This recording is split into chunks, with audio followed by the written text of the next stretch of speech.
الحمد لله رب العالمين وصلى الله وسلم على رسوله الكريم ونبيه الأمين وعلى آله وأصحابه أجمعين. أما بعد فأعوذ بالله من الشيطان الرجيم. بسم الله الرحمن الرحيم. يا أيها الناس اتقوا ربكم إن زلزلة الساعة شيء عظيم. وقال الله تعالى: يا أيها الذين آمنوا اتقوا الله حق تقاته ولا تموتن إلا وأنتم مسلمون. وقال الله تعالى: يا أيها الذين آمنوا اتقوا الله وكونوا مع الصادقين. أخرج البيهقي في سننه قال النبي صلى الله عليه وسلم: لا إيمان لمن لا أمانة له ولا دين لمن لا عهد له. اللهم صل وسلم على عبدك ورسولك ونبيك ونجيك محمد أحمد وعلى آله وأصحابه وبارك وسلم عليه. دنیا کی زندگی اللہ تعالی کی طرف سے بڑی امانت ہے،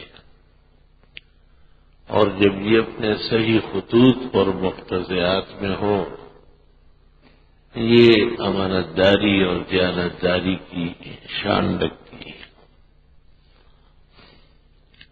چونکہ بہت بڑی امانت اور بہت بڑی دیانت کا ساز و سامان ہے۔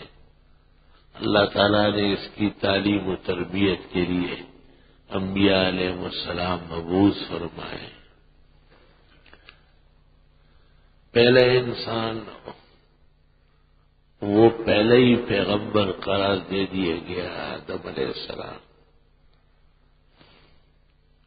اور کاملین کے آخری فرد فرید رکن رکین حضرت محمد صلی اللہ علیہ وسلم کو جمیع انبیاء اور مرسلین کے خاتم و مختم قرار دے دیا گیا۔ انبیاء علیہ السلام نے جو زرین تعلیمات دی اس میں 3 چیزیں سر فہرست ہیں۔ ایک، اللہ تعالیٰ کو جاننا اور ماننا، کیونکہ خیر اور برکت کا منبع اللہ بزرگ و برتر کی بزرگ و برتر ذات ہے۔ اللہ تعالیٰ کو پہچاننا اور پھر اس شان کے مطابق ماننا، یہ پہلا مرحلہ ہے، اور اسی کو ایمان کہتے ہیں۔ آمنت باللہ کا یہی مطلب ہے کہ میں یقین کرتا ہوں کہ زمین و آسمان اور ہر مخلوق کا پیدا کرنے والا اس کی حیات اور وجود اور جملہ احوال کا مالک اور متصرف صرف اللہ بزرگ و برتر ہے۔ آمنت باللہ۔ دوسرا مسئلہ یہ پیش آتا ہے کہ جس ہستی نے برگزیدہ ذات نے یہ مسئلہ سمجھایا ہے، جنہیں انبیاء علیہ السلام کہتے ہیں، ان کی صداقت کہ وہ سچے تھے اور انہوں نے سچ بولا ہے، اور ان کا گفتار اور کردار عالی مقام اور مرتبت کا ہے۔ یہ آمنت باللہ و برسولہ اسی کا جائزہ ہے اور اقرار ہے۔ آمنوا باللہ ورسولہ والنور الذی انزلنا واللہ بما تعملون خبیر۔ جناب نبی کریم صلی اللہ علیہ وسلم سے پہلے جتنے انبیاء ہوئے ہیں ان کی نبوت اور رسالت کی تصدیق بھی ایمان میں سے ہے۔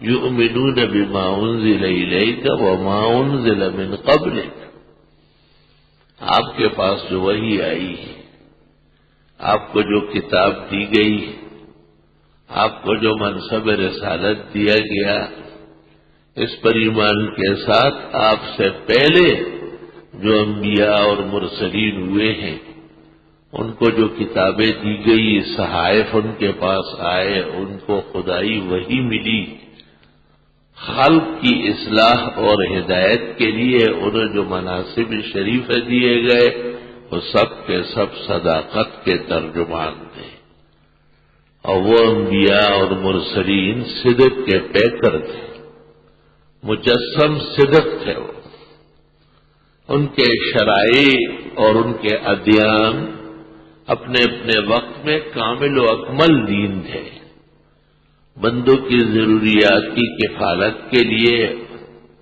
پوری کفایت کرنے والے آسمانی مذاہب تھے۔ ان اللہ اصطفیٰ لکم الدین فلا تموتن الا وانتم مسلمون ووصى بها ابراہیم بنیہ ویعقوب۔ اللہ تعالیٰ نے فرمایا کہ ابراہیم علیہ السلام اور یعقوب علیہ السلام دونوں نے اپنی اپنی اولاد کو دینی اسلام پر ثابت قدم رہنے اور دینی اسلام ہی کو لائحہ عمل بنانے کی تاکید فرمائی۔ یہ قاعدہ ہے کہ مشہور انبیاء کا ذکر ہوتا ہے اور بقیہ تمام انبیاء کا پروگرام اجمالی بتایا جاتا ہے، جیسے حضرت صلی اللہ علیہ وسلم کا تذکرہ حقیقت میں تمام پیغمبروں کا تذکرہ ہے۔ قرآن مجید کی صداقت ماننا اور قرآن کی جامعیت تسلیم کرنا خداوند تعالی کی طرف سے حضرت آدم سے لے کر عیسیٰ مسیح تک جتنی وحی آئی ہے ان تمام وحیوں کی تصدیق ہے، کیونکہ انبیاء اصول میں اور دین کے متفقات میں ایک ہوتے ہیں۔ اس لیے بعض موقعوں پر کسی ایک پیغمبر کی تصدیق کو کئی پیغمبروں کی تصدیق اور ان کی تکذیب کو کئی پیغمبروں کے انکار کہا ہے۔ کذب قوم نوح المرسلین، نوح علیہ السلام کے زمانے میں حضرت نوح کے علاوہ کوئی اور پیغمبر نہیں تھے، جیسے ہمارے پیغمبر کے زمانے میں کوئی اور پیغمبر نہیں تھے۔ آدم علیہ السلام کے زمانے میں ان کا بیٹا شیس علیہ السلام پیغمبر ہوا، شیس علیہ السلام کی موجودگی میں ان کا پوتا جرجیس علیہ السلام پیغمبر ہوا، جرجیس علیہ السلام کے زمانے میں ان کا بیٹا ادریس علیہ السلام پیغمبر ہوا، ابراہیم علیہ السلام کی موجودگی میں ان کے دو بیٹے حضرت اسحاق اور حضرت اسماعیل پیغمبر ہوئے، اور اسحاق علیہ السلام کا بیٹا یعقوب علیہ السلام پیغمبر ہوا، یعقوب علیہ السلام کی موجودگی میں حضرت یوسف علی نبینا علیہ الصلاۃ والتسلیم کو مصر میں حکومت کے ساتھ رسالت بھی دی گئی۔ لیکن نوح علیہ السلام کے زمانے میں صرف نوح پیغمبر تھے اور کوئی نہیں تھا۔ اس کی ایک وجہ یہ بھی تھی کہ انسانیت اتنی ہی تھی جن کے لیے نوح علیہ السلام کا پیغام کافی ہو سکتا تھا، اور پھر طوفان کے بعد تو خالص ان کے 3 بیٹے اور ایک پوتا، ان سے بقیہ انسان چلے ہیں۔ وَجَعَلْنَا ذُرِّيَّتَهُ هُمُ الْبَاقِينَ، اللہ فرماتے ہیں انہی کی اولاد سے ہم نے باقی دنیا کو قائم رکھا اور آگے بڑھایا۔ ہمارے پیغمبر جناب نبی کریم صلی اللہ علیہ وسلم کے عہد مبارک سے لے کر قیامت تک کوئی نیا پیغمبر نہیں آئے گا۔ ہاں، قدیم پیغمبر پرانا عیسیٰ علیہ السلام، ان کی دعا قبول ہوئی ہے اور انہیں خاص حکمت الہیہ کے تحت آسمانوں پر اٹھایا گیا قرب قیامت میں جب امت محمدیہ کو تائید و نصرت کی شدید ضرورت ہوگی تو عیسیٰ علیہ السلام اللہ کے حکم سے ان کی مدد و نصرت کے لیے آسمان سے زمین پر نزول فرمائیں گے۔ یہی وجہ ہے کہ دیکھنے میں آتا ہے کہ دنیا میں فساد مچانے والے عیسائی ہیں۔ پوری دنیا کے اندر انسانیت کو بظاہر ترقی بھی دیتے ہیں، مختلف ایجادات کرتے ہیں، سائنسی ترقی کرتے ہیں اور بڑی چیزیں بنائی اور دنیا کو بہت ہی آگے بڑھایا۔ عیسائیوں کی ترقی کی مثال ایسی ہے جیسے شیطان کی ترقی۔ شیطان نے اتنی عبادت کی تھی کہ آسمانوں میں سوئی رکھنے کی جگہ نہیں تھی، مگر وہ وہاں 2 رکعت پڑھ چکا تھا اور سجدہ کر چکا تھا۔ اس لیے علماء کہتے بہت زیادہ عبادت محمود نہیں ہے، طریقے سے عبادت محمود ہے۔ ایک وقت بے وقت کوئی سجدہ کر رہا ہے، یہ نہیں دیکھتے کہ یہ ٹائم مکروہ ہے، ایسا ہی 2 رکعت پڑھ رہا ہے۔ رکعتوں سے کام نہیں چلے گا، صحت سے کام چلے گا۔ سورج نکلتے وقت 2 رکعت پڑھے تو حدیث شریف میں یہ شیطان کا پوجا ہے جو یہ شخص کر رہا ہے، اور سورج نکلنے کے 10 منٹ اور 7 منٹ بعد 2 رکعت پڑھے تو حج اور عمرے کا ثواب ملتا ہے۔ یہ حج اور عمرے کا ثواب اس لیے ملتا ہے کہ انتظار کرنا پڑا، شریعت کا حکم ماننا پڑا، اور وہ پہلا اس لیے برا کہا گیا کہ وہ شیطان کا ساتھی بن رہا ہے۔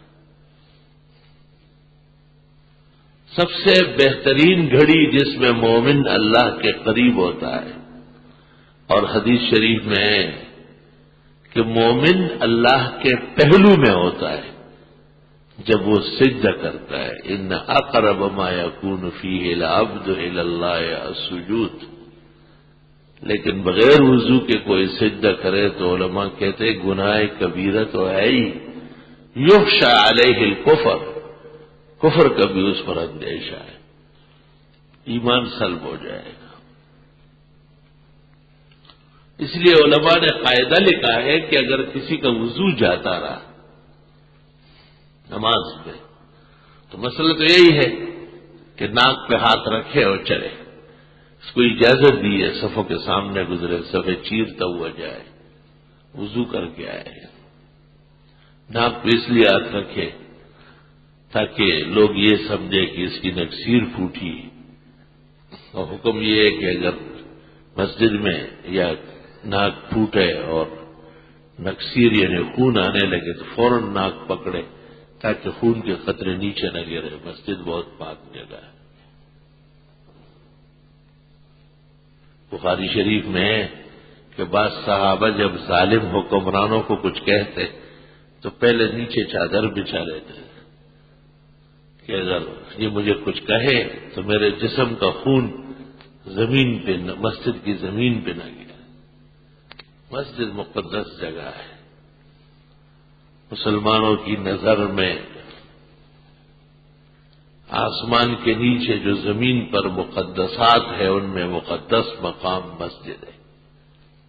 ان المساجد للہ، خالص خدائی جگہ۔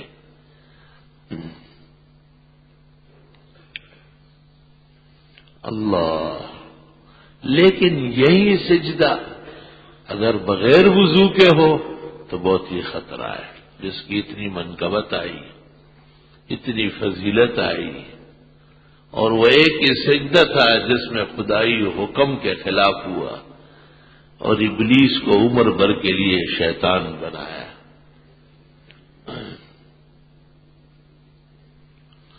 اس لیے عبادات میں شرعی حدود و آداب کا لحاظ ضروری ہے۔ شریعت نے ایک طریقہ مقرر کیا ہے کہ آپ جانور ذبح کریں گے تو بسم اللہ اللہ اکبر پڑھیں گے، ایک آدمی نے قصدن بسم اللہ اللہ اکبر نہیں پڑھا. یہ باتیں کرنا اور یہ قصائیوں کا ایک دوسرے کو گالیاں دینا، چھرا پھیرنا، یہ قصدن بسم اللہ نہ پڑھنا ہے، ذبیحہ مردار ہو جاتا ہے. اور قصدن جب ذبیحہ اس پر چھرا پھیرتے وقت بسم اللہ اللہ اکبر نہیں پڑھا گیا تو فقہا فرماتے ہیں کہ جانور حلال نہیں ہوا، اور حلال نہ ہونے کی صورت میں وہ قابل استعمال نہیں رہا.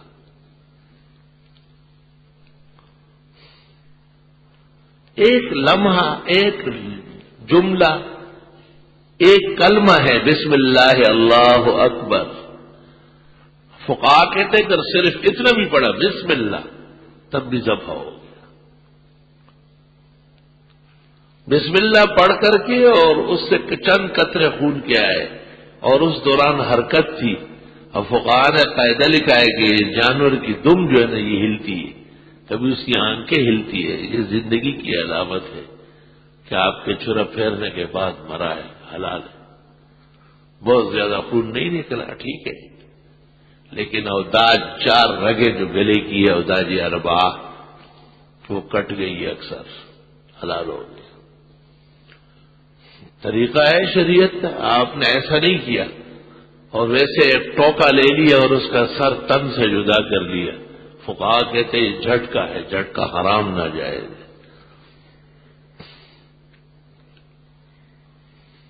گرو نانک کے لوگوں نے یہ خطرہ محسوس کیا تھا کہ گرو نانک مسلمان تھا اور وہ مسلمانوں سے ٹوٹ گیا تھا جیسے مرزا غلام احمد ٹوٹ گیا ہے.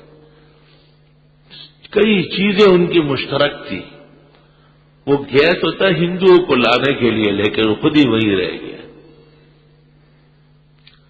تو انہوں نے کہا کہ اب ہم مسلمانوں سے بچیں گے کیسے؟ تو انہوں نے ذبیحہ کو جھٹکے میں تبدیل کیا.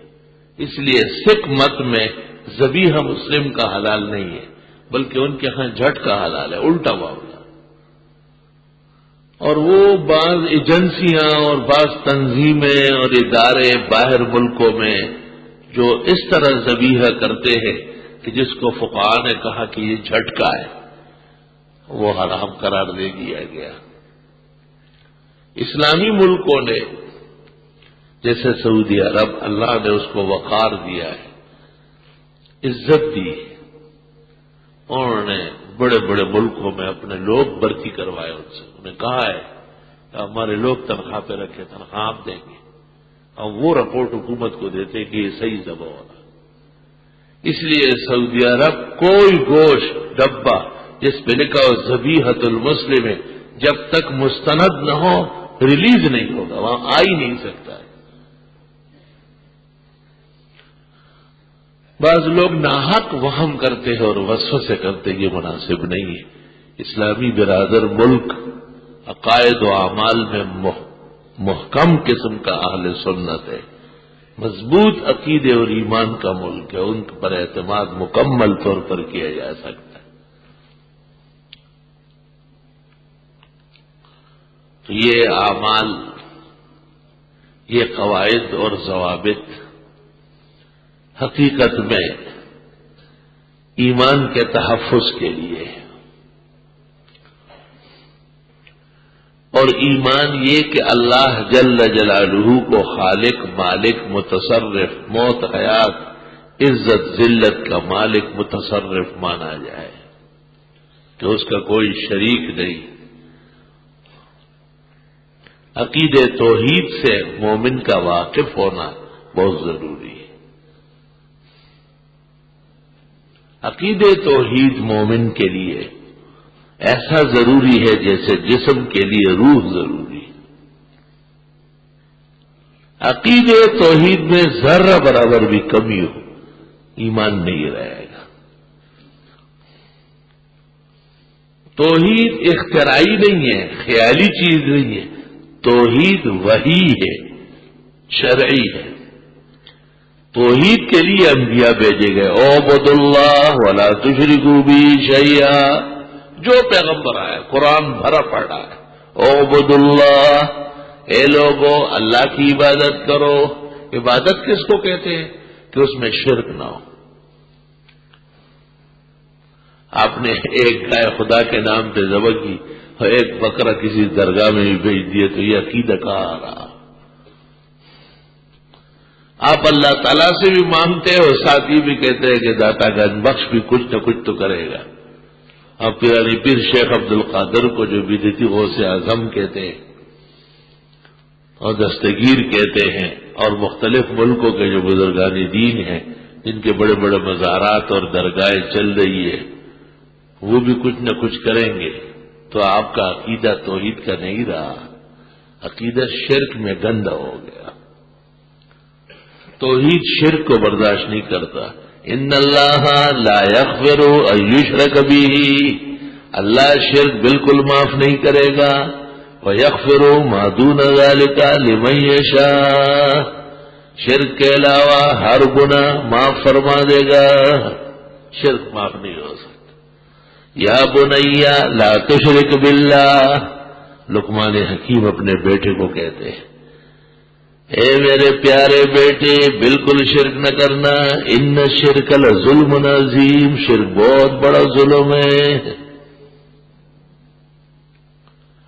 انہ من یشرک باللہ، جو کوئی شریک ٹھہرائے اللہ کے ساتھ، فقد حرم اللہ علیہ الجنہ، اس پر جنت حرام ہے. ومأواہ النار، ان کا ٹھکانہ دوزخ ہے. وما للظالمین من انصار، اور اس ظالم کو کوئی بچا نہیں سکے گا.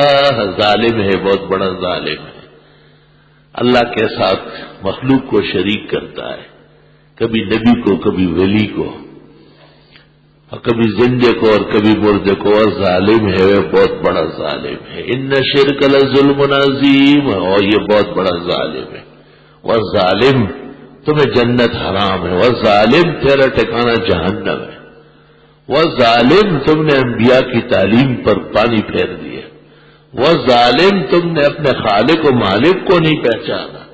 انہ من یشرک باللہ، قاعدہ یہ ہے کہ جو کوئی شرک کرے اللہ کے ساتھ، فقد حرم اللہ علیہ الجنہ، اللہ نے اس پر جنت جانا منع کر دیا.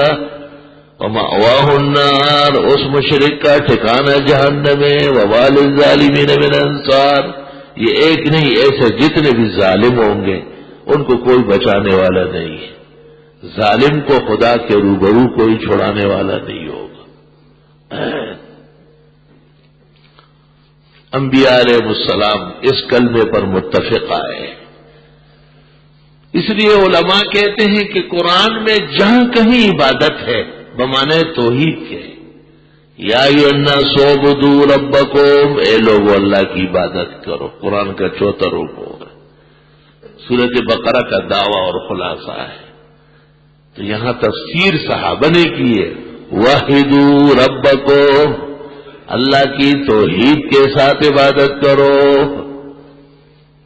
اللہ کو ایک مانو، اسی کو عظیم اور مقتدر سمجھو، اسی کو غیب دان اور حاضر ناظر جانو. صرف اللہ کو حاجت روا، مشکل کشا اور کارساز دل سے مانو، خبردار کہ اس کے ساتھ کوئی اور مانا گیا. اعبدوا اللہ، اللہ کی عبادت کرو. ولا تشرکوا بہ شیئا، اور اس کے ساتھ شریک بالکل نہ ٹھہرانا. یہ تو پیغمبر بیان کر رہے ہیں، حضرت ہود علیہ السلام، حضرت صالح علیہ السلام، حضرت شعیب علیہ السلام، سارے انبیاء. کلمۃ متفقۃ بین الانبیاء، مفسرین کہتے ہیں.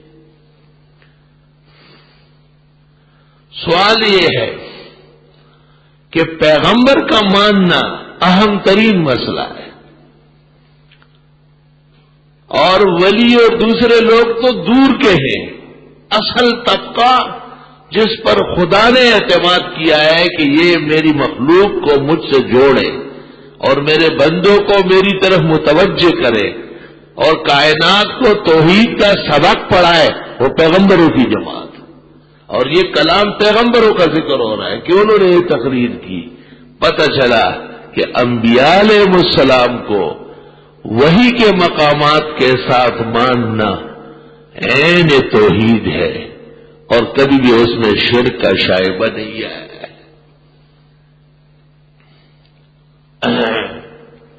اس مسئلے کو ذی علم آدمی غور سے سنے کہ میں کیا کہہ رہا ہوں.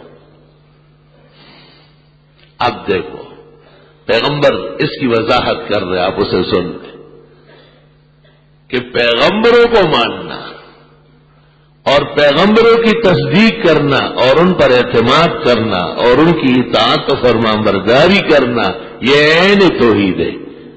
اس میں شرک کا کوئی شائبہ نہیں ہے. ہم کلمہ پڑھتے لا الہ الا اللہ، معبود صرف خدا ہے کوئی اور نہیں، اور محمد الرسول اللہ جناب نبی کریم صلی اللہ علیہ وسلم اللہ کے پیغمبر ہیں. پیغمبر کیا کہتے ہیں سن لو. قل انما انا بشر مثلکم، آپ فرما دیجئے میں بشر ہوں تمہارے جیسے. میں انسان ہوں، میں بندہ ہوں، میں انسانوں سے پیدا ہوں، مجھ سے انسان پیدا ہے. میں ضروریات و حاجات کا حافل اور حامل ہوں. بشر کس کو کہتے ہیں؟ جو بشر سے پیدا ہو. بشر کس کو کہتے ہیں؟ جس سے بشر پیدا ہو. بشر کس کو کہتے ہیں؟ جسے بھوک لگے، کھانا کھایا، آداب طعام، پیاس لگی، پانی پیا تو کتاب الاشربا، اور سنت طریقے سے پانی پینے کے مسائل پیدا ہو گئے. سردی لگی، گرم ہونے کی کوشش کی گئی، زملونی زملونی. حضرت کو پہلی وحی کے بعد ہی سردی لگی، گھر تشریف لائے. ہماری دینی اور ایمانی ماں خدیجۃ الکبریٰ جسے خدا نے پیغمبر کی صحبت و تسلی کے لیے چن لیا تھا، انہیں کہتے ہیں زملونی زملونی دثرونی دثرونی. کمبل اڑاؤ کمبل اڑاؤ. جب ایک کمبل اوڑھنے سے گرم نہ ہوئے کہ ایک اور اڑاؤ. یا ایھا المزمل، ایک کمبل اوڑھنے والے. اسی شام کی وحی آئی. یا ایھا المدثر، ایک کمبل در کمبل اوڑھنے والے. دونوں میں کہا قم قم، اٹھیے، کمر بستہ ہو جائیے. راتوں کو عبادت کیجیے، پہلی صورت میں کہا، اور آرام بھی کیجیے، اور دوسری صورت میں کہا خدا کی مخلوق کو خدا کے عذاب سے ڈرائیے. تو گرم کمبل، گرم کپڑے، گرم کوٹ، شیروانی، واسکٹ، سجری اور پہننے کے مسائل پیدا ہو گئے، ضرورت پیدا ہو گئی. تو پیغمبر کی جو بندگی اور عبدیت کی ضروریات ہے وہ کائنات کے لیے خدا کی رحمت و احسان ہے. رحمت و احسان ہے. اب کمبل کیسا ہو اور کپڑا کیسا پہنا جائے، ظاہر ہے پیغمبر کامل پروگرام لے کر کے آئے ہیں. تو جب یہ فرق کر رہے ہیں آپ کے کپڑا پاک ہو پلیت نہ ہو، پھر یہ فرق بھی آپ کرتے ہیں کہ کپڑا مرد کا مردانہ ہو اور خاتون کا زنانہ ہو، اور درمیان میں فرق بھی ہو جائے گا. پھر یہ مسئلہ بھی سامنے آئے گا کہ کپڑا مرد کیسے پہنے، یعنی ٹخنوں سے اوپر کر دے، عورت کیسے پہنے، ٹخنوں سے نیچے کر دے. مرد سر ڈھانگ کے ٹوپی اور پگڑی سے، عورت سر ڈھانگ کے دوپٹے اور برقعے اور چادر سے. یہ تمام مسائل پیدا ہو گئے اور سامنے آئے کیونکہ پیغمبر کامل دین لے کر کے آئے. قل انما انا بشر مثلکم، آپ فرمائیے میں بشر ہوں تمہارے جیسے. کیا مطلب ہے تمہارے جیسے؟ یعنی جیسے میری ضرورت ہے ایسے تمہیں بھی ضرورت پیش آئی. ہر گھر تشریف لائے اور بی بی سے کہا، ام المومنین عائشہ سے، حل عندک شیء، کھانے کی کوئی چیز ہے؟ اور نے کہا حضرت آج تو کچھ نہیں ہے. آپ نے کہا انی اذا لصائم، پھر میں آج روزے سے ہی رہ لوں تو اچھا ہے. حضرت کی خدمت میں ٹھنڈا پانی پیش کیا گیا. آپ نے فرمایا خدا کے ساتھ بندے کی محبت ٹھنڈے پانی سے بھی زیادہ ہے. اللہ کی محبت کا مقام سمجھانے کے لیے اس کو مثال میں پیش فرمایا. اور آپ نے فرمایا جو شخص روزے دار کو روزہ افطار کرائے ایک کھجور کے ذریعے کیوں نہ ہو یا ایک گھونٹ شربت اور پانی کے ذریعے کیوں نہ ہو، اللہ تعالیٰ اس کو بھی دن بھر کے روزے کا اجر نصیب کر دے گا. اور جب آپ کی خدمت میں آپ کے آرام کے لیے تکیہ رکھا گیا تو آپ نے کہا لا کلو متکیا، میں ٹیک لگا کے نہیں کھاؤں. انما آکلو کما یاکل العبد، اور میں ایسا کھاؤں گا جیسے ایک اللہ کے بندے کو کھانا ہوتا ہے، محتاج بن کر. بزرگان دین جب کھانا کھاتے ہیں تو ایک ٹانگ بچا لیتے، ایک کھڑی کر دیتے اور سر جھکا لیتے جیسے سخت ضرورت ہے. یہ بندگی ہے. اب متکبرین اور فرائنا ٹیک لگا کر اور ایسا جیسے انہیں کوئی ضرورت نہیں، ایسے ایک بوجھ سے گزر رہے ہیں. یہ فرق ہے نبی کی تعلیم میں اور شیطان کی تعلیم میں. یہی وجہ ہے کہ گری ہوئی چیز جب استعمال کے قابل ہو تو اسے اٹھانے کو سنت کہا گیا، تاکہ تکبر نہ آئے کہ بس جو چیز گر گئی ہے میرے لیے اچھی نہیں ہے. تو اچھی یہ ہے معیار، اگر سونے کی ٹکی گر گئی پھر چھوڑ دیں آپ اسے. 1000 کا نوٹ ہاتھ سے اڑ گیا تو آپ چھوڑ دینا کہ یہ میرے لیے اچھا نہیں ہے، میں جیب میں نہیں ڈالوں گا، گھر نہیں لے چلوں گا. کوئی بینک بیلنس کا کوئی فائل گم ہو گیا تو تلاش نہ کرنا. یہ رام چندر کی باتیں، یہ گیتوں کی باتیں، یہ سوئی باتیں ہیں، فضولیات ہیں یہ ساری. پیغمبر نے کہا آپ اٹھائے، شاید تیرے لیے شفا اس میں ڈالی گئی. ایک میں تکبر غرور ہے اور حقیقت کچھ بھی نہیں ہے، اور دوسری میں خالص ایمان، اخلاص، بندگی، عاجزی. پیغمبر کی بشریت اور انسانیت اللہ کے احسانات میں سے ہے. اس لیے تو آدم کو خلیفہ بنایا گیا اور ملائک کو اور جبریل کو نہیں بنایا گیا. وہ کھائے نہیں تو مسائل کہاں سے دے ہمیں؟ انہیں پیاس ہی نہ لگے تو ہم کو پینے کے آداب کیسے سمجھائے کہ جب پانی کا پیالہ، پانی کا گلاس، کاسا سامنے آیا، بسم اللہ پڑھے، یکدم منہ پہ نہ رکھے، بسم اللہ، اور اللہ کی نعمت سمجھ کر اسے پینے لگے اور 3 سانسوں سے پیے. اور ہر سانس کے بعد ابن القدح انفی کا، ترمذی جلد ثانی کتاب الاشربا، پیالہ منہ سے ہٹاؤ، گلاس یوں کر لو، سانس لے رہے، پھر منہ پہ رکھو، پھر ایسا کرو، پھر یوں کرو. یہ پیغمبرانہ تعلیم کا شرف ہے جس نے آپ میں انسانیت پیدا کی. اور پیالہ منہ پہ رکھو، غڑپا غڑپا غڑپا. تو تجھ میں اور بکری میں کیا فرق ہے؟ بکری میں ایک دفعہ جو چونچ منہ میں دے واپس تب نکالے جب اس کا پیٹ بھر جائے، بھلے ٹانگوں کے بل گر کر ہلاک ہو جائے. اتنے بڑے پیغمبر، سلطان الانبیاء والمرسلین محمد رسول اللہ صلی اللہ علیہ وسلم جیسے زرین اقوال چھوڑ کے گئے، تم نے اس کی کیا قدر کی؟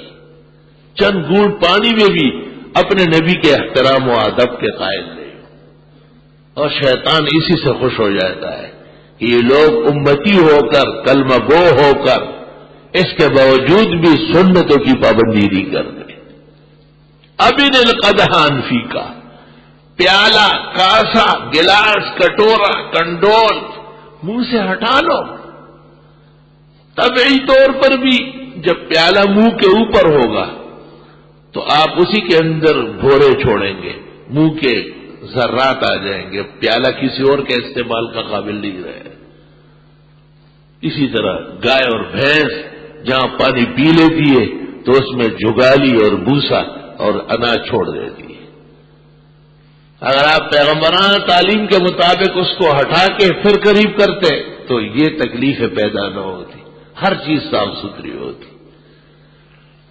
کھڑے ہو کر کے کھانے پینے لگے تو حکم آیا بیٹھ کر سنت ہے، اور الٹے ہاتھ سے لینے لگا تو فرمایا دائیں ہاتھ سے. اور تو دائیں ہاتھ سے ہوتا ہے، لیکن یہ پانی پینے کا مسئلہ ذرا ان غریبوں کا، اس میں ان کی عقل کام نہیں کرتی. پیالے کو الٹے ہاتھ سے لے لیتے اور دائیں ہاتھ ویسے اس کے ساتھ کما دیتے. تو پیغمبر نے تو کہا لینا نہیں بائیں ہاتھ سے، تم نے لے تو لیا، لے تو لیا. کہتے ہیں جی گلاس کو سالن لگ جائے گا، تو وہ جو پلیٹ کو سالن لگا ہوا وہ بھی تو آپ ہی کا پلیٹ ہے، پھر کاغذ میں کھایا کرو، ٹیشو پیپر میں سالن ڈال کر.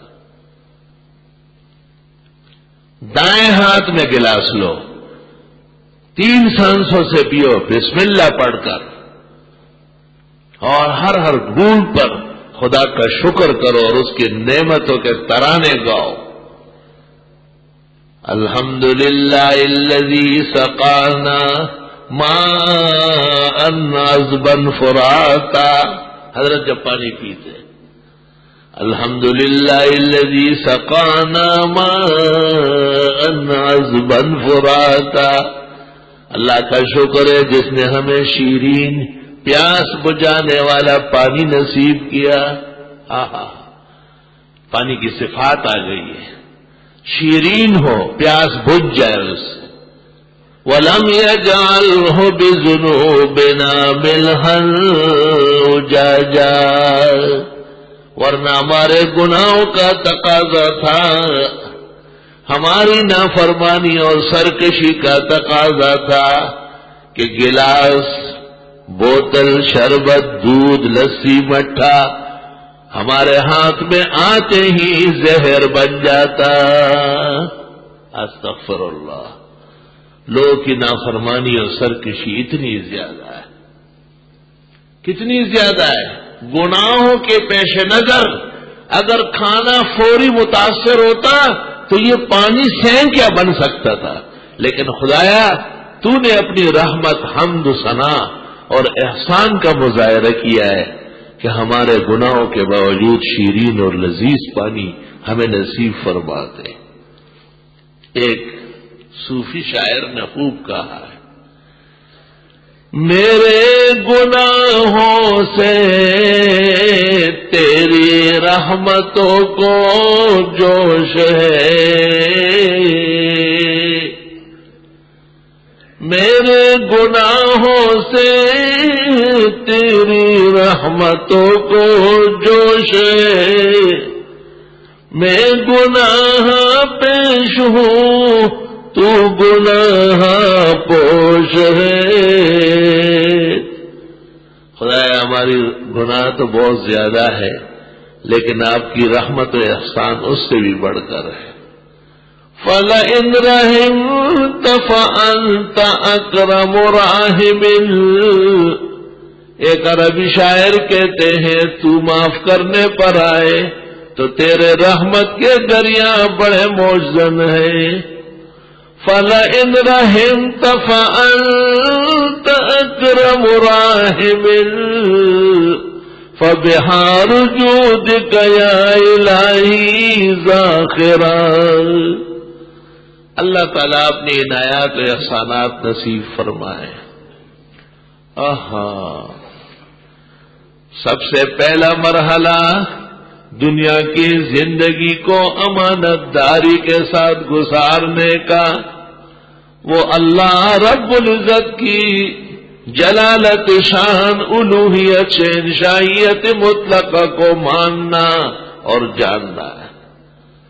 دوسرا مرحلہ ان کے پیغمبر، ان کے بھیجے ہوئے مرسل اور نبی، ان کے مقام اور مرتبت کی تصدیق کرنا.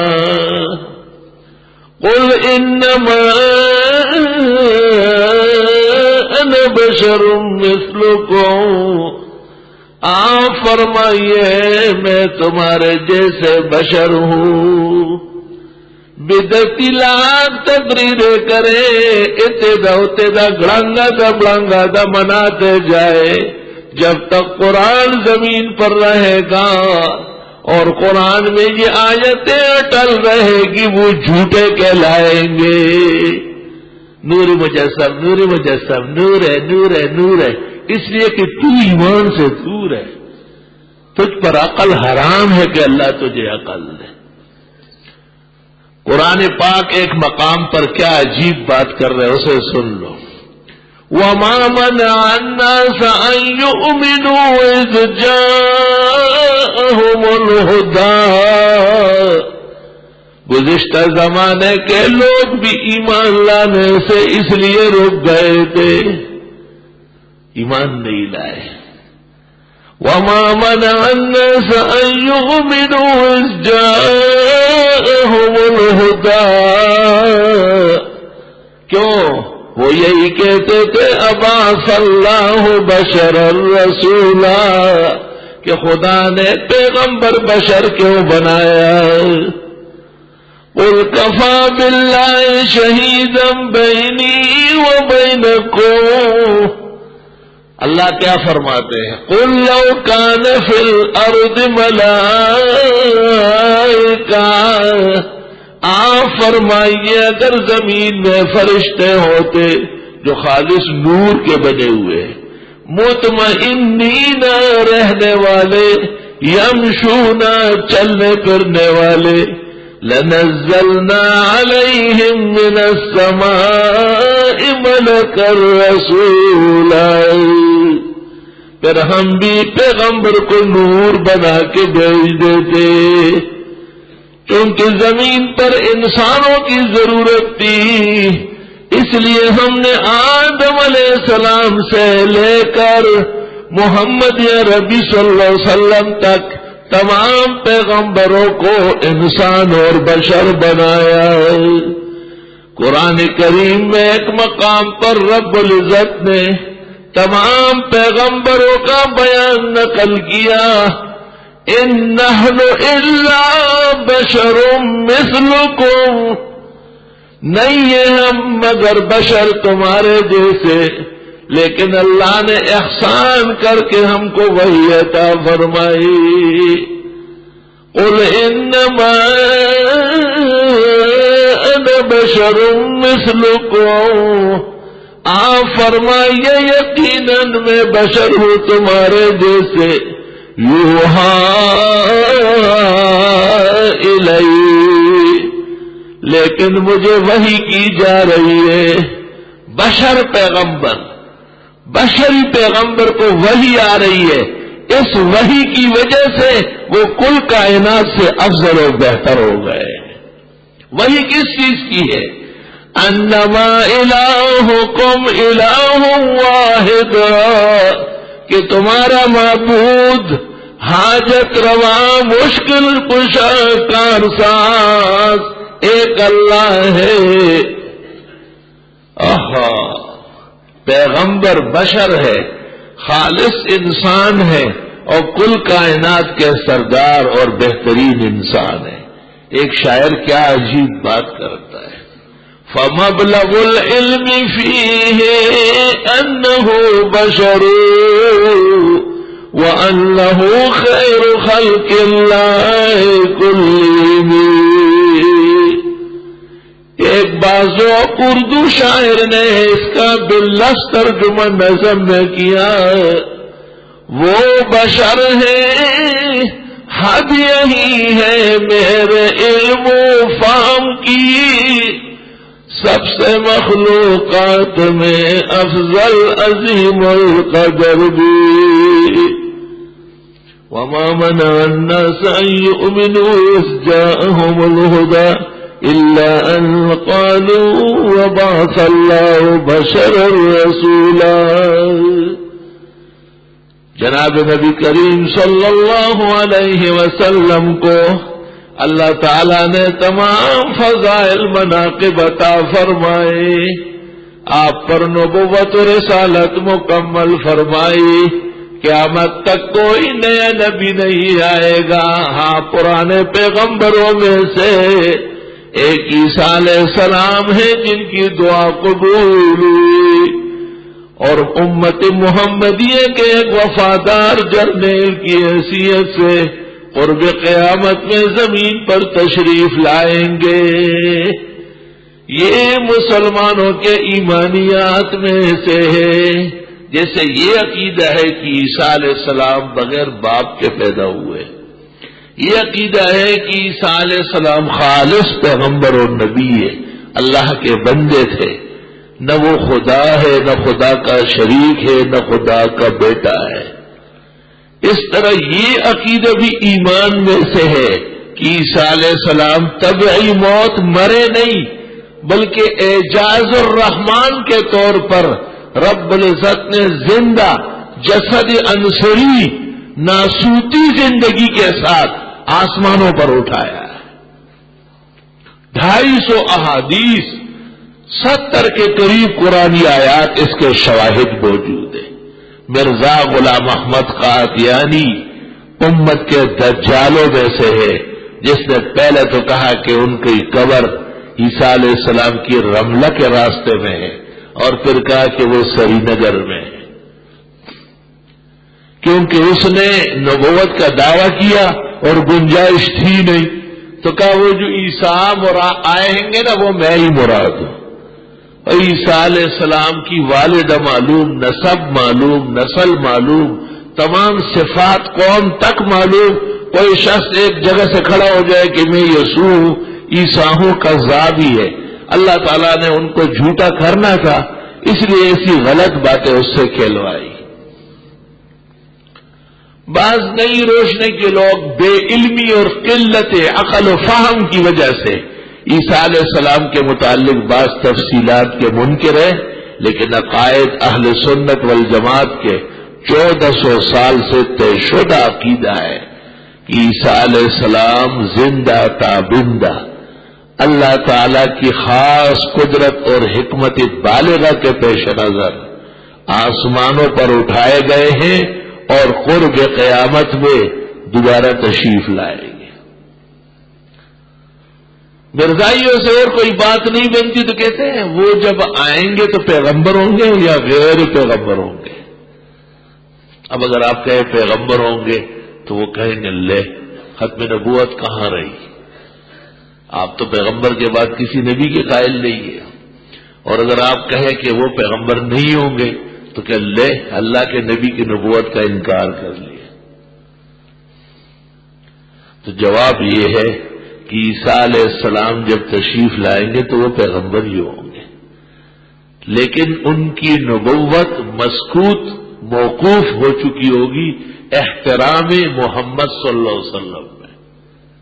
اس کی مثال ایسی ہے جیسے ایک عالم یہاں آ جائے، وہ عالم ہے، صاحب مقام اور مرتبہ ہے، لیکن یہاں وہ صف میں بیٹھیں گے۔ جب ہم ان سے گزارش کریں گے کہ آپ تشریف لائیں اور ہمارے بھائیوں کو کچھ بیان فرمائیں تو وہ کہیں گے بہت اچھا۔ ہم ان سے گزارش کریں گے کہ آپ نماز پڑھا لیں، تو وہ عالم ہے اب بھی، لیکن ایک اور علم اور عالم کے مقام میں ان کا تمام نظام موقوف کر دیا گیا، اور یہ موقوف ہونا کوئی بےعزتی نہیں، یہ عین اعزاز ہے۔ عرب کا بادشاہ شاہ عبداللہ جب پاکستان آئے تو وہ بددستور بادشاہ ہوگا، لیکن اس سرزمین پر وہ یہاں کے قوانین اور یہاں کے اس ملک کے رولز کے پابند ہوں گے۔ انہیں تمام شان و شوکت بادشاہانہ دی جائے گی، شاہانہ پروٹوکول ہوگا، لیکن یہاں کی سلطنت اور احترام کے احترام میں وہ یہاں کے آداب بجا لائیں گے۔ تو نہ یہ کہا جائے گا کہ وہ اب بالفعل بادشاہ ہے، نہ یہ کہا جائے گا کہ ان کی بادشاہت منسوخ ہو چکی ہے، دونوں باتیں اپنی جگہ اٹل ہے۔ عیسیٰ علیہ السلام تشریف لائیں گے اور حضرت امام مہدی ان سے درخواست کریں گے کہ آپ خدا کے پیغمبر ہیں اور بڑا انتظار آپ کا ہوا ہے، فجر کا وقت ہے، تکبیر ہو چکی ہے، آپ نماز پڑھا لیں۔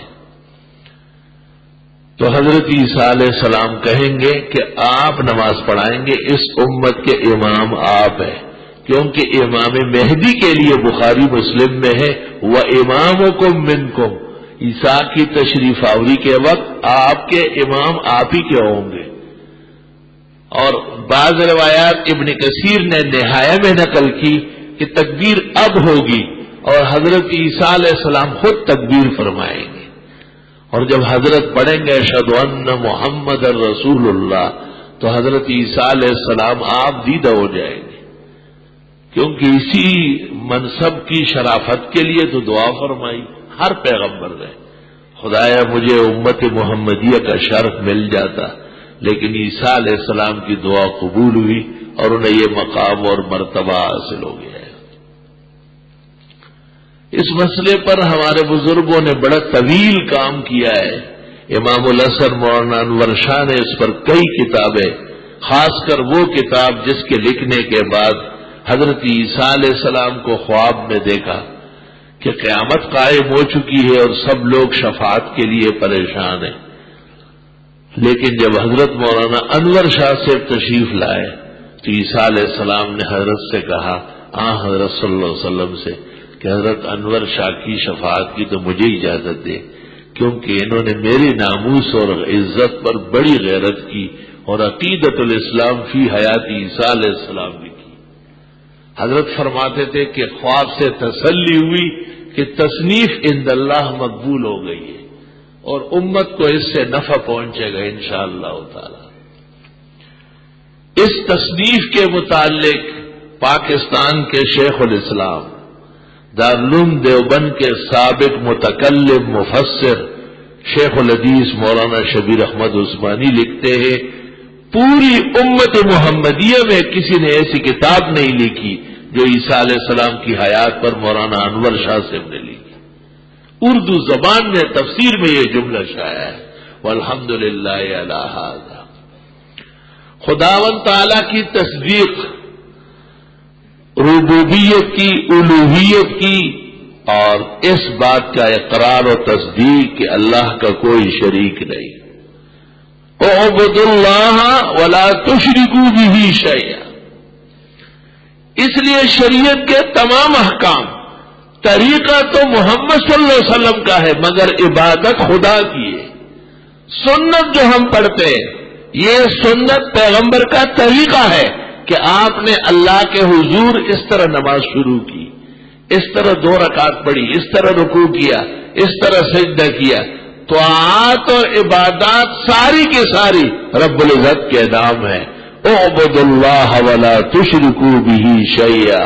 اللہ تعالی کی عبادت کرو اور اس کے ساتھ کسی قسم کا شریک نہ ٹھہراؤ. سورۃ رحمان میں جو بیان ہے هل جزاء الاحسان الا الاحسان، صحابہ نے اس کی تفسیر کی اور منصوص تفسیر ہے کہ پہلے احسان سے مراد توحید ہے اور دوسرے احسان سے مراد جنت ہے. یعنی جو شخص عقید توحید پر رہے مرے اللہ تعالیٰ اس کو جنت نصیب فرمائے گا. هل جزاء الاحسان الا الاحسان هل جزاء التوحید الا الجنہ. اور بخاری شریف میں ہے، آپ نے فرمایا لکل نبی دعوت مستجابۃ. ہر پیغمبر کو ایک خصوصی دعا دی گئی، خصوصی دعا جس کو آپ کے ہاں 18ویں کہتے ہیں. جب آپ کہیں یہ آپ کا حق ہے فوراً ہو جائے.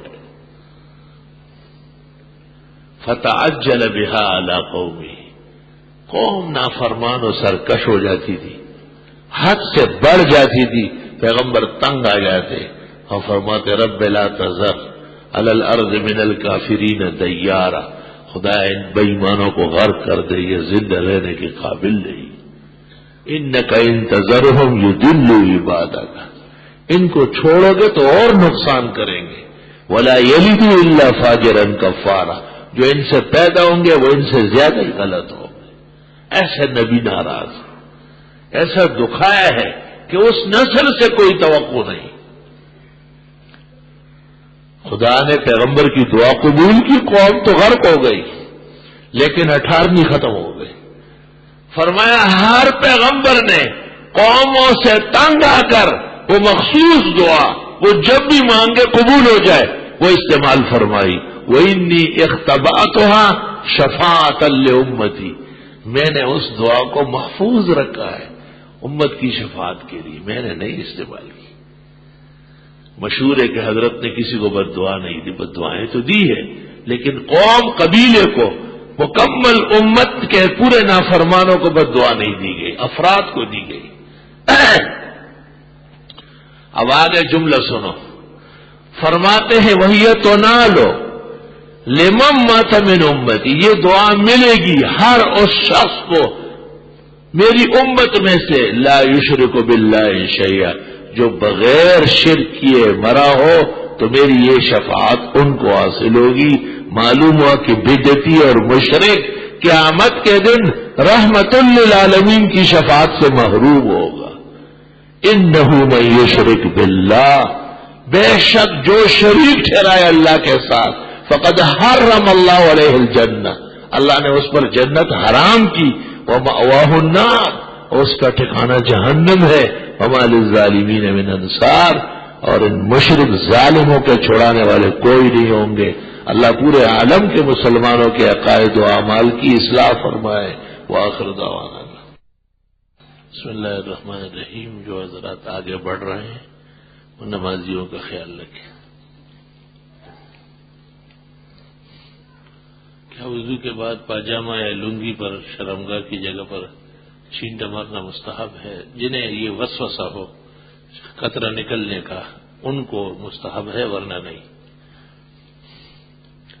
حضرت علی کرم اللہ وجہہ سے مروی ہے کہ آپ نے فرمایا جب وضو کرو تو یہ دعا پڑھو،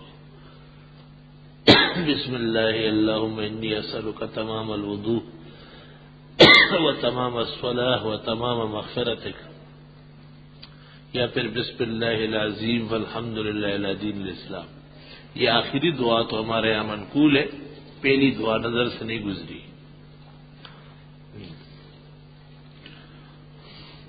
کسی کی آنکھ پتہ نہیں 7:03 پر کھلتی ہے، جبکہ 7:12 پر طلوع آفتاب ہے. اس کو معلوم ہے کہ وضو کرنے تک طلوع آفتاب ہو جائے گا. ایسی صورت میں کیا وہ فجر طلوع آفتاب کے بعد پڑھے یا فوراً پڑھے؟ سنت چھوڑے، فرض فوراً پڑھے. سورج نکل بھی رہا ہو تو تحقیق یہ ہے کہ نماز فرض پڑھ لے. بڑے کہتے ہیں کہ حاملہ خواتین سورج گرہن چاند گرہن میں باہر نہ نکلے، چولہا نہ جلائے، کینچی وغیرہ چھری نہ چلائے جب تک گرہن کا وقت ختم نہ ہو جائے. عام طور پر یہی دیکھا گیا ہے کہ خواتین حمل کی حالت میں اگر سورج گرہن یا چاند گرہن کے سامنے آ جائے تو بچہ معیوب پیدا ہوتا ہے. یہ ایک طبی وجہ ہے، شرعی وجہ نہیں ہے. شریعت میں کوئی پابندی نہیں. آپ جب کہتے ہیں گرم چائے پینے کے بعد ٹھنڈا پانی نہ پیو، گرم چائے پینے کے بعد ٹھنڈی ہوا میں نہ نکلو، اس کی دلیل ضرورت نہیں، طب کافی ہے. اگر کسی وجہ سے ظہر کی 4 سنت نہ پڑی ہو تو فرض کے بعد پہلے 2 سنت پڑھے، یا 4 پہلے 4 پھر 2. وہ جو مشہور ہے کہ پہلے 2 پڑھیں اور پھر 4، وہ بہتر تو ہے، قوی نہیں ہے. قوی و فتوی یہ ہے کہ پہلے 4 پھر 2. مغرب کی سنتوں میں سورہ واقعہ اور سورہ ملک پڑھتا کہ یہ صحیح ہے، یہ صحیح نہیں ہے. مغرب کی سنتوں میں قل یا الکافرون قل اللہ احد پڑھنا سنت ہے. آپ اوابین میں یہ سورتیں پڑھ لیں.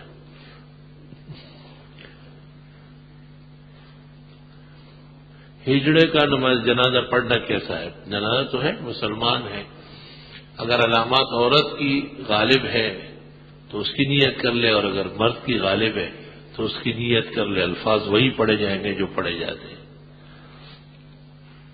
اور اگر اس میں آپ اضافہ کرتے ہیں کہ اللہم اغفر لحینا و میتنا و شاہدنا و غائبنا و ذکرنا و انسانا میں وخنسانا بھی پڑھ لے. تو بعدوں کی رائے یہ ہے. عرض یہ ہے کہ ہر باجماعت نماز کے بعد ہاتھ اٹھا کر دعا کرنا کیسا ہے؟ ثابت ہے حدیث سے. ایک مسجد میں 2 مرتبہ جماعت نماز عادت نہ بنائی جائے، کبھی کبھی پڑھی جائے تو حرج نہیں. ہاں اگر مسجد ایسی جگہ واقع ہے کہ شاہراہ عام ہے، جیسے اسٹیشن یا ایئرپورٹ کی مسجد ہے، بشرطے کہ وہاں امام مقرر نہ ہو، اگر امام کا تقرر ہے مؤذن کا تو وہ شارع عام کی مسجد نہیں ہے، پھر وہاں دوسری جماعت نہیں ہو سکتی۔ دوسری جماعت کے لیے محل تبدیل کر لے، جیسے مسجد چھوڑ کر مدرسے میں، اندر جماعت ہوئی ہے تو صحن میں ہوئی ہے تو کئی وضو خانے میں، پھر حرج نہیں ہے۔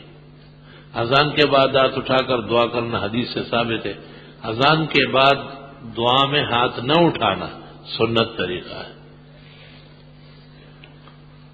بندے کو رات کو غسل کی ضرورت پیش آ جائے تو کیا کرے، جبکہ آج کل ٹھنڈ بھی شدید ہے، تو کیا تسلیم تیمم کر کے نماز فجر پڑھ سکتے؟ نو، توبہ توبہ، لے لے لے لے وضو فرض قطعی ہے اور پانی گرم ہونا عام رواج ہے، نبی ہو تو تب بھی تھوڑا سا ٹھنڈ برداشت کرے، وضو ہو جائے گا۔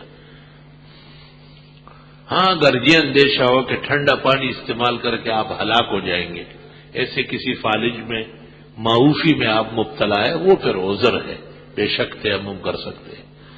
قبرستان میں مرحومین کے لیے کیا پڑھنا چاہیے؟ قرآن مجید کی صورت ہے، خاص کر سورہ فاتحہ اور سورت اخلاص 3 مرتبہ، یا سورت رعد اور سورت ملک۔ ہمارے ہاں یہ مسئلہ مکمل موجود ہے، حنابلہ کمکلی کی وجہ سے انکار کرتا ہے۔ خمینی کی اس کتاب کا کیا نام، اس میں حضرت عائشہ دیگر کے خلاف حرز سرائی کی گئی ہے، کشف اسرار، فارسی میں ہے کشف اسرار۔ اکثر دیکھا گیا جنازے کو پٹی کے ساتھ دفن کیا جاتا ہے، بعض پٹی کا منہ تک نہیں کھولتے ہیں۔ پٹی کیا بولتے؟ ہاں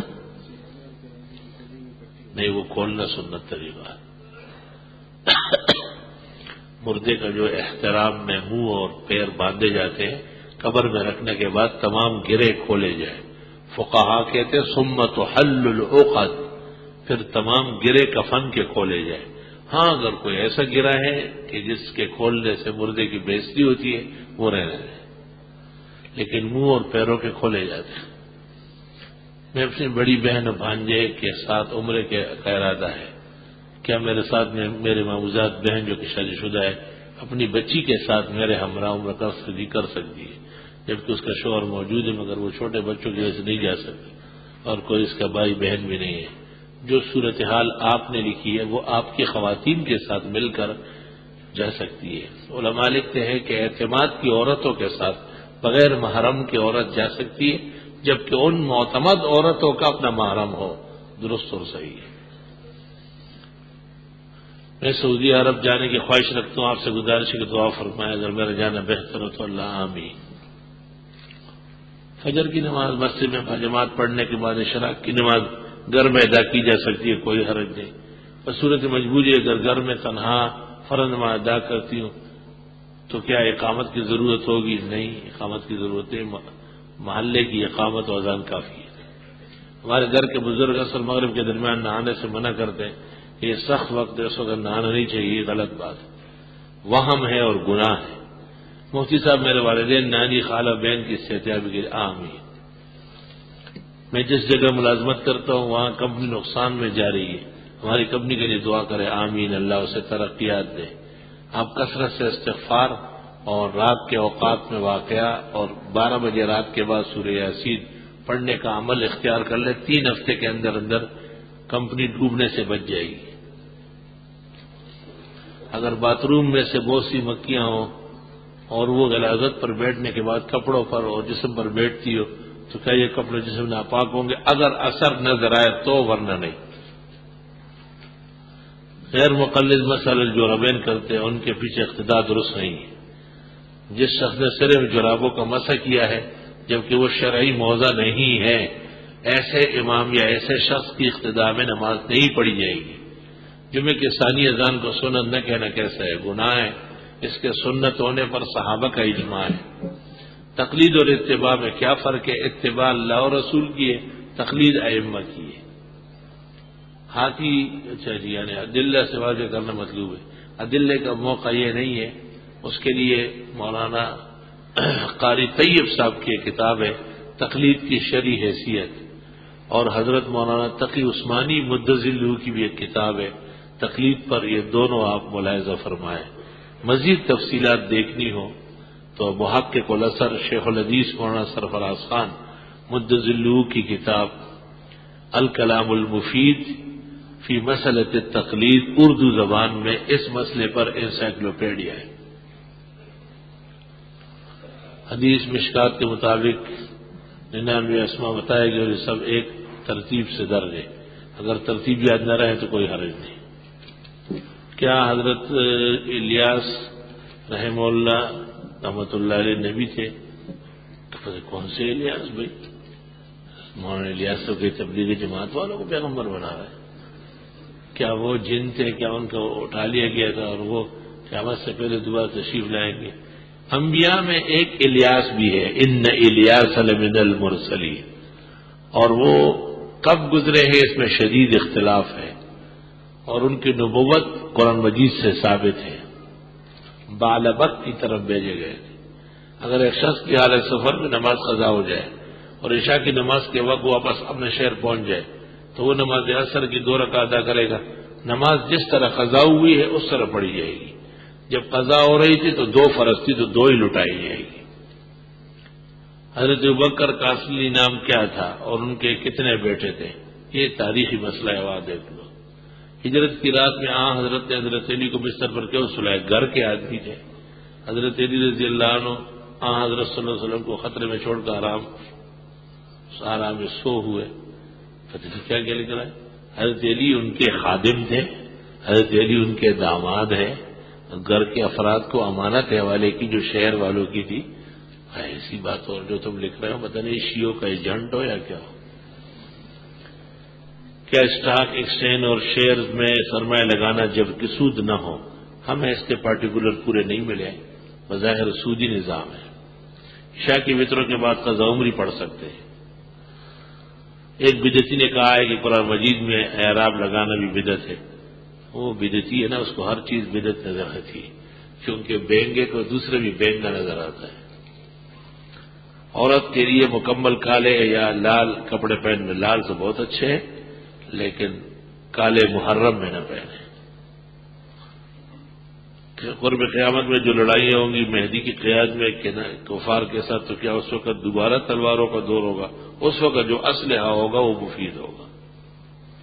ایک آدمی نے 1 من غلہ بیچا اور مکے سے اس پہ پیسے لے لیے، لیکن مشتری نے ابھی تک غلے پر قبضہ نہیں کیا کہ بھائی مشتری کو کہتا ہے کہ مجھ سے غلہ نہ لو اور جو پیسے میں نے تم سے لیے ہیں اس پر 100 روپے لو، خوشی سے دیتا ہوں. تو اب یہ 100 روپے مشتری کے لیے جائز ہے نہیں.